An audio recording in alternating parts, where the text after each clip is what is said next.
Hadirin, di zaman yang akhir ini banyak sekali kerusakan daripada akhlak, daripada adab ahli zaman.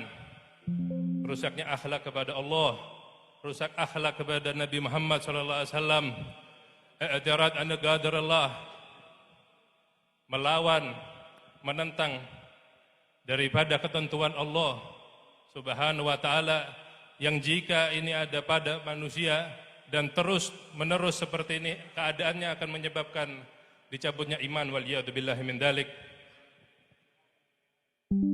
Sebagaimana yang telah banyak sekarang terkena oleh umat-umat sekarang, dan yang sangat disayangkan juga banyak daripada ahlul ilm yang terkena fitnah ini, yaitu tidak relanya ada seorang umat, ada sekelompok umat Nabi Muhammad yang tidak ada yang ijma' ulama, yang sudah sepakat seluruh ulama dari zaman dulu hingga sekarang bahwa mereka bersambung nasabnya kepada Rasulullah sallallahu alaihi wasallam. Maka terputuslah dalil dia, maka berdustahlah dia karena dia menyelisihi akan kesepakatan para ulama. Dikatakan di dalam Sahih Muslim ada satu hadis dari sahabat Abi Hurairah radhiyallahu anhu, qala Rasulullah sallallahu alaihi wasallam, ithnatan finnas, ada dua perkara, bihi huma fihim kufrun, yang mana jika keduanya ada pada manusia maka akan menyebabkan terhadap kekufuran, dicabutnya iman dari Allah Subhanahu wa taala. Yang pertama, at-ta'nu fin nasab, menuduh, mendustakan nasab yang sudah jelas. Nasab siapapun. Nasab siapapun. Kata Rasulullah, jika dia menuduhnya dan sesungguhnya nasabnya adalah jelas, maka ini akan menyebabkan ditariknya iman oleh Allah Subhanahu wa taala. Dan yang kedua adalah niyahah alal mayyit. Apa itu?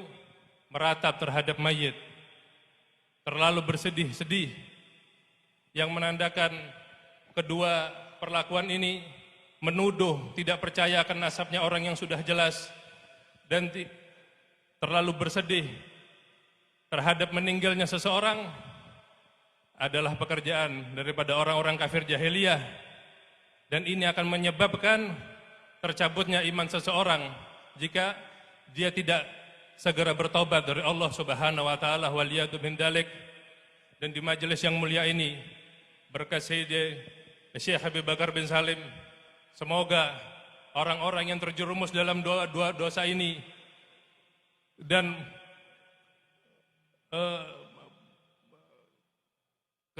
ketidakpercayaan, pembangkangannya terhadap Allah Subhanahu wa taala dan segala kemaksiatannya, semoga Allah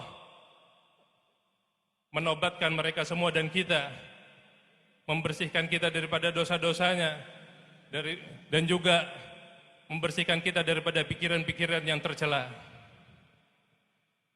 Di majelis yang mulia ini kami ingin memperingatkan kepada hadirin yang hadir dan juga yang menyaksikan video ini, bahwasanya ilmu nasab ini adalah ilmu yang harus dipelajari dengan sanad.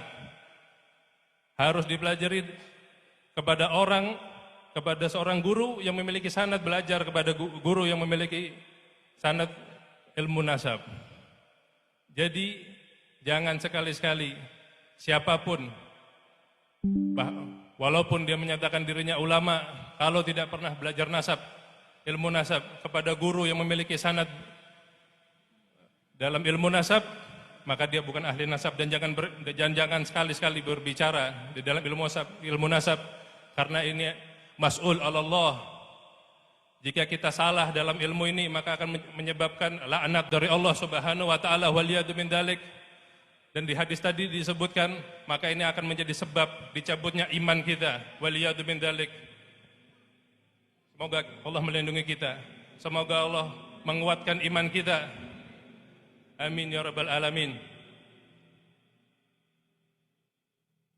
Pada haji wada, Nabi Muhammad SAW berkhutbah di hari Arafah dengan khutbah yang panjang, dan saking panjangnya khutbah beliau SAW, periwayat berbeda di dalam lafadznya, akan tetapi memiliki makna yang sama.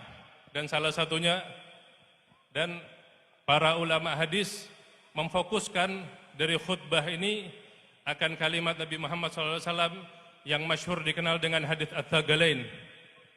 Hadis yang berpegang, yang Rasulullah menyampaikan akan dua pusaka. Yang barang siapa yang berpegang dengan dua peninggalan Nabi ini tidak akan sesat selama-lamanya. Dan ini adalah pegangan kita, adalah kabar gembira, dan Nabi Muhammad SAW adalah shadiqul masduq, adalah hamba Allah yang paling jujur dalam perkataannya. Wa ma yantiqu anil hawa in huwa illa wahyun yuha. Tidaklah beliau sallallahu alaihi wasallam mengatakan dengan penuh hawa nafsu, akan tetapi apa yang disampaikan adalah wahyu daripada Allah Subhanahu wa taala.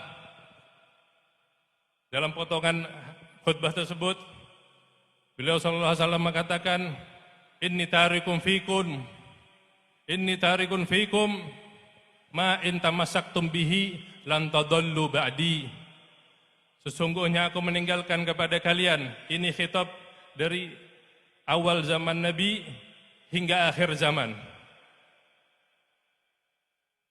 Sesungguhnya aku meninggalkan kepada kalian sebuah perkara yang jika kalian berpegang teguh kepadanya, maka kalian tidak akan sesat setelah sepeninggalku. Ahaduhuma a'adha minal akhar. Yang pertama lebih agung daripada yang kedua. Kitabullah, Al-Quran, yang diibaratkan oleh Nabi Muhammad SAW, hablum mamdud minas sama ilal ard, tali yang menjulang terhubung dari langit hingga ke bumi. Maka pegangilah Al-Quran ini, maka kalian tidak akan sesat selama-lamanya.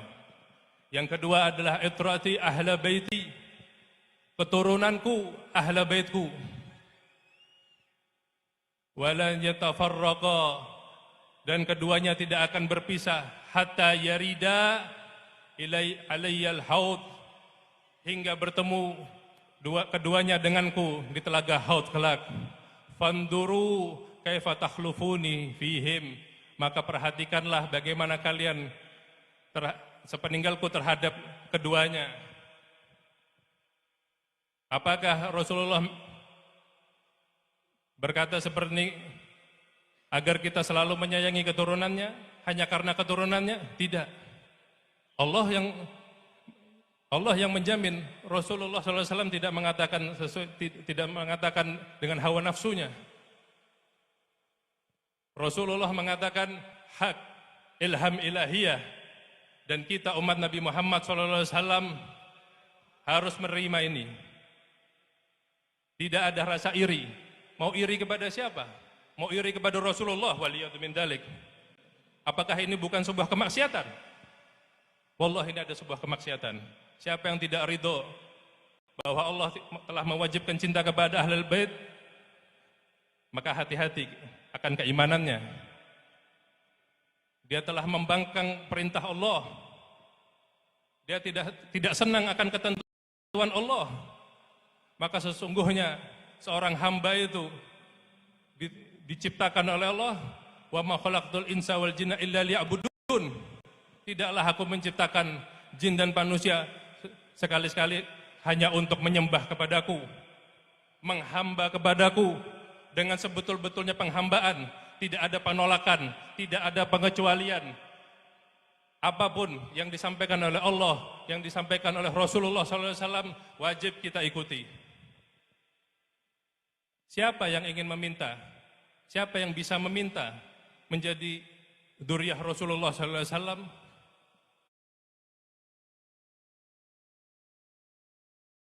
Siapa? Apakah karena kita pernah meminta sebelum kita hidup? Tidak mungkin ya ikhwani. Ini adalah fadl min Allah. Allah yu'ti man yasha. Yu'izzu man tasha wa yudhillu man tasha. Allah meninggikan seseorang sekehendak Allah, dan Allah merendahkan sekehendak Allah.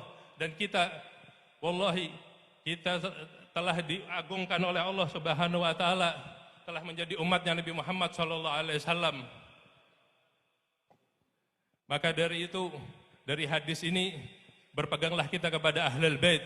Ahlul Bait yang tidak pernah berpisah terhadap Al-Qur'an, yang tidak pernah berpisah dari ilmunya Allah. Sebagaimana Sahabul Khal Al-Imam Fakhrul Awalim Syekh Habib Barkam Salam, inilah salah satu panutan kita. Dan jika di zaman ini ada seperti beliau, maka jangan tinggalkan, bersyukurlah kepada Allah. Ikutilah, maka kalian tidak akan tersesat selama-lamanya. Jaminan Nabi Muhammad SAW.